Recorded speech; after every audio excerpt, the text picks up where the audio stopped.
কোটা ভিত্তিক তো কোনো উপদেষ্টা পরিষদ হয় না। আমাদের কাছে এখানে বিতর্কিত একজনকে মনে হয়েছে, শেখ বশিরকে নিয়ে আমাদের কোনো বিতর্ক নেই। সরকারে যারা থাকে তাদের গুণগান গাইতে হবে, তাদের সাথে যারা চলাচল করে এরকম একটা মানসিকতা তৈরি হয়ে গেছে।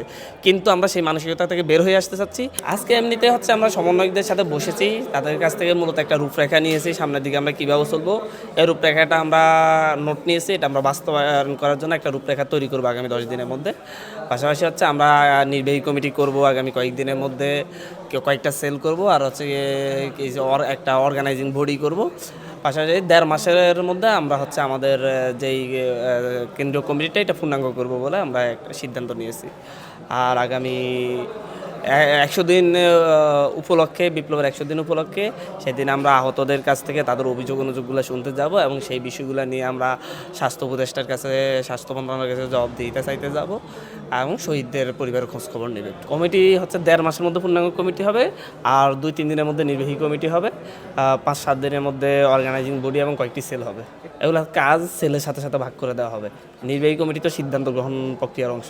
আপনারা ক্লেশ শব্দটা কেন ব্যবহার করেন? কোনো ধরনের সংঘাত তো না, এটা তো অলওয়েজই প্রথম দিন থেকেই আমরা এই যে অন্তর্বর্তীকালীন সরকারের যে কোনো ভুল সিদ্ধান্তের আমরা প্রতিবাদ জানাচ্ছি, আমরা সমালোচনা করছি। আমরা তো আর হচ্ছে এখানে সরকারের দলীয় অংশ না, সরকারের লোক না।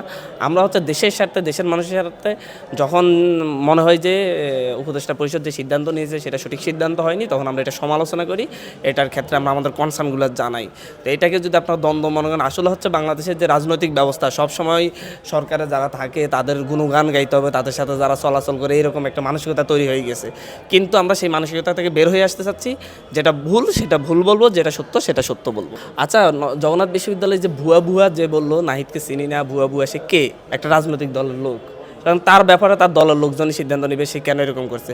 জাহাঙ্গীরনগর জগন্নাথ বিশ্ববিদ্যালয়ের স্টুডেন্টরা অলরেডি এই ব্যাপারটা ক্লিয়ার করেছে। তারা বলেছে তারা আগ থেকেই এরকম স্লোগান দিচ্ছিল, কিন্তু হচ্ছে তখন নাহিদ ইসলাম আসার সাথে সাথে একটা রাজনৈতিক দলের ছেলে মাইকটা নিয়ে সে এরকম একটা পরিবেশ তৈরি করেছে, তার এই জন্য দুঃখ প্রকাশ করছে অলরেডি। এবং নাহিদ ইসলাম ভাই হচ্ছে পক্ষে সারা দেশ দাঁড়িয়েছে। আপনারা ফেসবুকে ঢুকলেই দেখেছেন নাহিদ ইসলাম ভাই এই বিপ্লবের প্রতীক, এই বিপ্লবী নাহিদ ইসলামী 24-এর বাংলাদেশ। আমাদের কাছে এখানে বিতর্কিত একজনকে মনে হয়েছে, শেখ বশিরকে নিয়ে আমাদের কোনো বিতর্ক নেই। আমরা দেখেছি, ওনাদের ব্যাকগ্রাউন্ড চেক করেছি, উনি সবসময় সরকার বিরোধী লোক ছিলেন এবং সবসময় হচ্ছে সৎ একজন ব্যবসায়ী ছিলেন। উনি ইনশাল্লাহ বাণিজ্য মন্ত্রণালয় খুব ভালো করে বলে আশাবাদী। ফারুকী সাহেবকে নিয়ে আমাদেরও বিতর্ক আছে, আমাদেরও কনসার্ন আছে, আমরা সেটা জানিয়েছি। আমরা দেখি সরকার কী রকম ব্যবস্থা নিচ্ছে। দেখেন, কোটা ভিত্তিক তো কোনো উপদেষ্টা পরিষদ হয় না। এখন হচ্ছে যোগ্যদেরকে নিয়ে আসার চেষ্টা করা হচ্ছে। সেটা যদি কোনো একটা বিভাগে হয়ে যায় সবাই, সেক্ষেত্রে কোনো কারণ নেই। তবে হচ্ছে আমরা এই ক্ষেত্রে বিভাগ ভিত্তিক, অঞ্চল ভিত্তিক কোনো বৈষম্যের কথা বলি না, কোটা ভিত্তিক কোনো উপদেষ্টা পরিষদের কথা আমরা বলি না। যদি রংপুর থেকে যদি নির্দিষ্ট বিভিন্ন যেই খাতে সামনের দিকে উপদেষ্টা নেওয়া হবে, আমরা সরকারকে আহ্বান জানাবো রংপুর রাজশাহী অঞ্চল থেকেই যেন হচ্ছে যোগ্য একজন লোককে খুঁজে নেয়। সামনে যদি উপদেষ্টা পরিষদ বিস্তৃত করা হয়, যোগ্যদেরকে যেন হচ্ছে সেখান থেকে খোঁজা হয়, যেহেতু সেখান থেকে এখনও কেউ আসেন নাই। তবে যোগ্য লোকই আসতে হবে, সেটা এলাকা ভিত্তিক হোক আর যেখান থেকে হোক।